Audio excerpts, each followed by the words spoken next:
Hello there, world of tankers. Welcome to the channel. I'm your host, Droodles Blitz, and in today's video, I'll be playing in the Tiger Frontline, a Tier 7 German collector heavy tank. A vehicle that is actually really fun, and a pretty good comparison to the Tech Tree Tiger.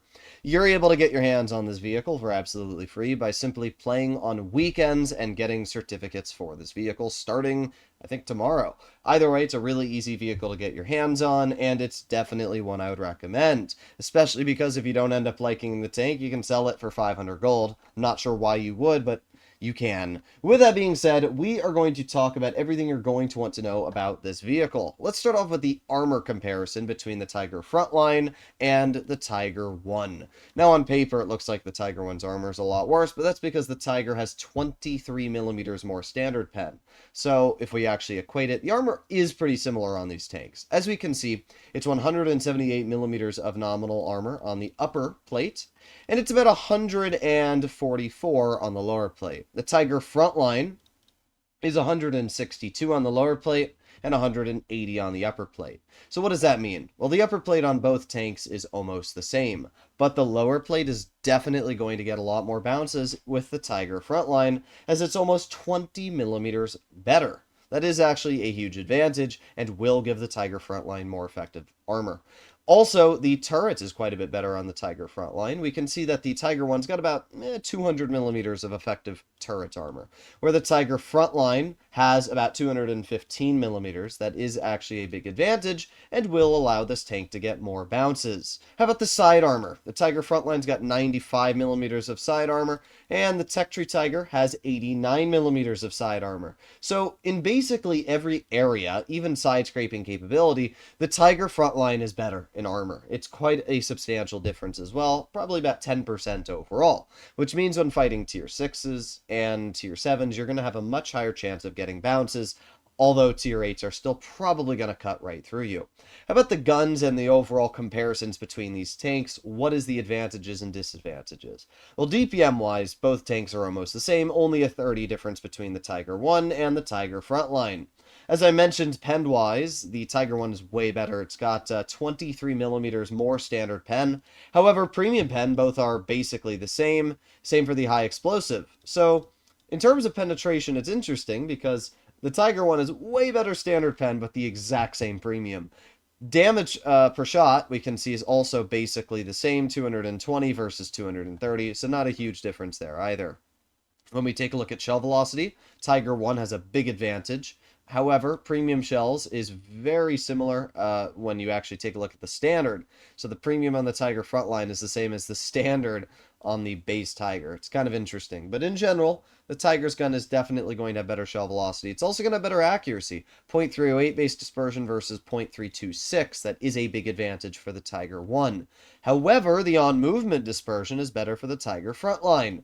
So if you asked me, would I rather have better base dispersion or better on-movement dispersion, I would probably pick on-movement dispersion. So I still think the Tiger Frontline is better in that regard, especially for how good refined gun is. We can also see that the Tiger Frontline has 1 more degree of gun depression at 8 degrees and 2 more degrees of gun elevation at 15 versus the 7 and 13 that the Tiger 1 has. The final values that we should talk about are mobility. And on paper, it looks like the Tiger Frontline is a lot slower, right? It goes 40 instead of 44, and it reverses at 12. I will say the reverse speed is going to be a big downside versus the Tech Tree. 14 is not great, but it's a heck of a lot better. All right, one phone call later, and we're back. I think I was talking about reverse speed. And yes, reverse speed is one of the most important values in the game. A lot of people don't realize how important it is, but trust me, it's really freaking important. We're in a meta of autoloaders, and because of that, the faster you can get into cover after shooting is important, because it means you have less opportunities for the enemy to track you, to bleed you, and to punish you while in the open. So reverse speed is going to be a big disadvantage for the front line, but because it does have better armor, I guess it kind of evens out.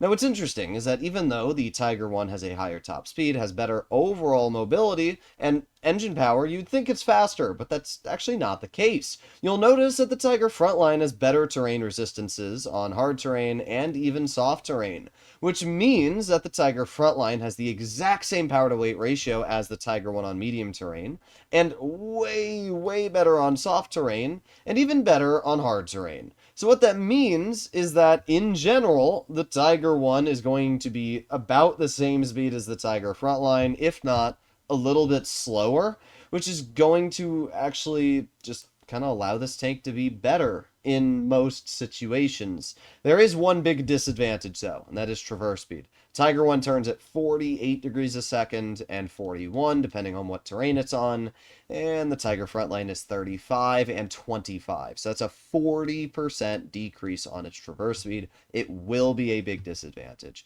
Apart from that, health is way better for the Tiger Frontline. It actually has way better camouflage values, which doesn't even make sense, but yep, it has better camo values. However, the exact same view range.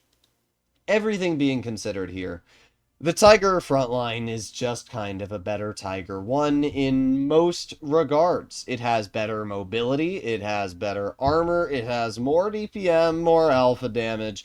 The only real downsides I can think of are slightly worse base dispersion, worse standard pen, and I guess a little bit worse reverse speed. But just the fact that this thing has more armor and gun depression kind of allow it to be a more dominant frontline tank, which is what I expect of a Tiger, right? The whole point of the Tiger 1 was so that it was the alpha, the king of the battlefield. And in Blitz, the Tiger 1 is more of a medium heavy than it is an actual frontline heavy.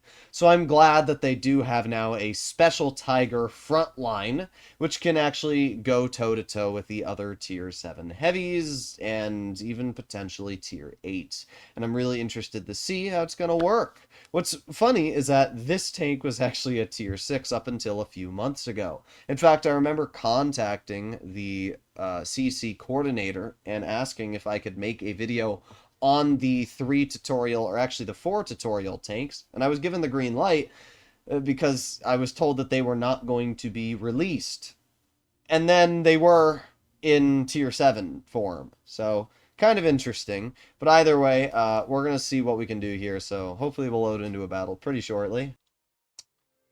Alright, well this is a pretty good matchup. We have a couple Tier 7s, Type 58, M41D, and the IS-2, but apart from that, this is a pretty free match, and I think it'll be a great example of where the armor on this vehicle does feel nice, because when you're up against lower tiers and equal tiers, that's really when the Tiger shines. So, I think we're going to start by going up the bridge. However, I don't know what our team's exactly going to do. You can see the power to weight ratio on this tank is pretty good, though. I mean, I don't love how our team's playing right now. I'm going to cut through mid. Tiger or Smasher sticking with me, which is nice, but the problem is right now, yeah, the whole enemy team is appearing to go up the bridge. We do have a VK-36, but, well, that's not much. We also have a KV-2, which we did spot. Interesting.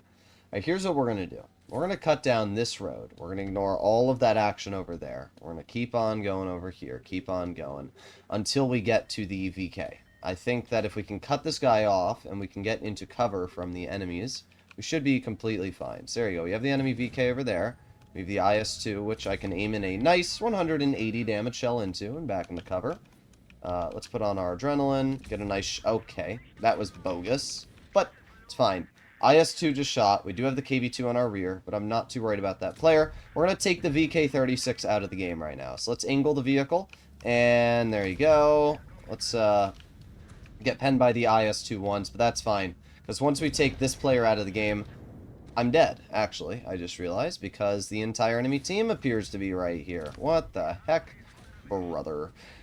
I did not think the M41D was going to be right there, and it really sucks that they are. However, I'm not dead yet. We do have the gun depression advantage, which I talked about, right? This thing has really good gun depression, and the IS-2 is not really able to pen me reliably frontally, so get another nice shot into the IS-2. Let's reload again. 3, 2, 1. Bonk. Oh, perfect. Okay. I backed up. I was a little worried there that we were going to get chunked, so I backed up before it was a problem. There you go. Another nice shot. You know, I thought we were dead, but I guess not, actually. Let's aim it on the IS-2. There you go. Nice 223 shell. And we do have another tank now that wants to fight us, but we get a nice shell into them as well.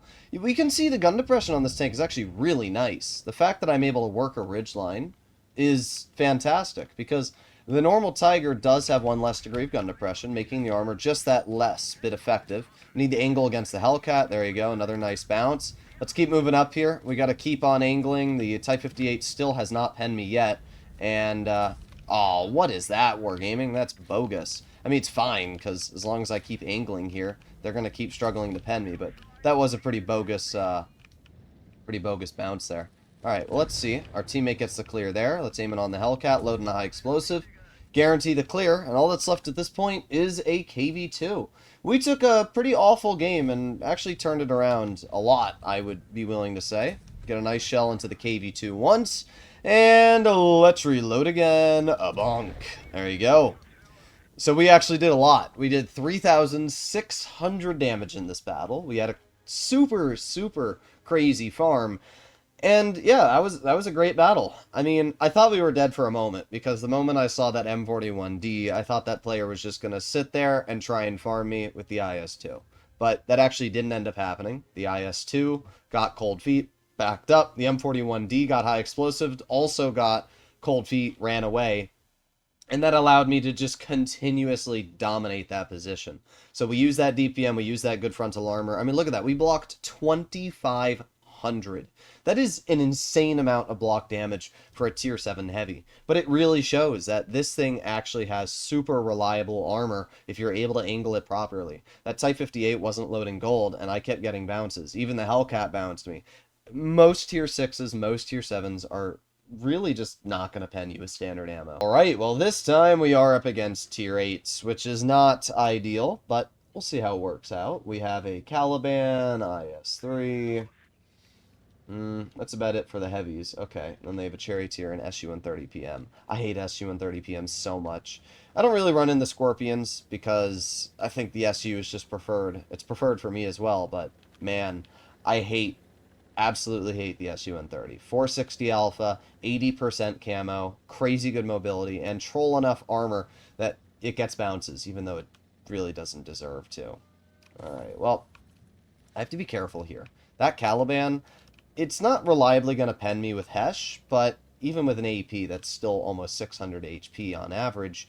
It's 3 shots and I die. Like, I don't want to be Calibanned, let's be real. But I did notice that the Caliban just shot, which means I can get 1 pen into his vehicle, and I can move up. Let's see if I can get another shot. You know what? Honestly, I don't think it's a bad idea to kind of just... Ah, there it is, the SU-130. Oh, and I'm going to be YOLO'd. How fun. Well, there's the Caliban penning me.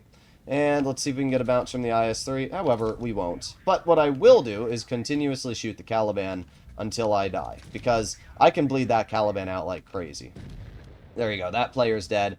Did I make a bad play? Yes, I did. I almost killed myself. But I really didn't expect the IS-3 to turn around and make me the #1 threat, because I most definitely was not the biggest threat in that situation. Let's see. We got the Progetto here. Let's angle the vehicle.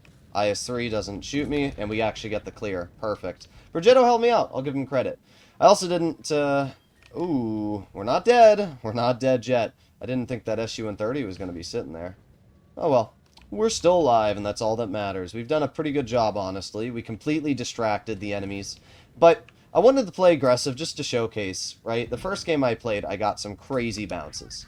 And a lot of people think, oh, this thing's armor's great. And then the second game I play, I don't get any bounces. It's a good example that just because this thing says Frontline in the name, just because this is a, you know, decent heavy in that regard, it doesn't mean you're going to get away with YOLOing. So I wanted to make sure that people understood that when driving this vehicle. It's not going to dominate tier 8 matches. You have to keep that in mind. It's really good, though, and still will be able to do a pretty good job in most of the situations you're stuck in. I mean, even in this game, We're up to like 2,300 damage already. The DPM on this thing is really good, and that alone is still going to allow you to be really, really strong. I have a feeling that AMX is still sitting there. Maybe not. I don't know. I can't really move up. Was the AMX there? Oh, he is still... Oh, well. That player just got nuked.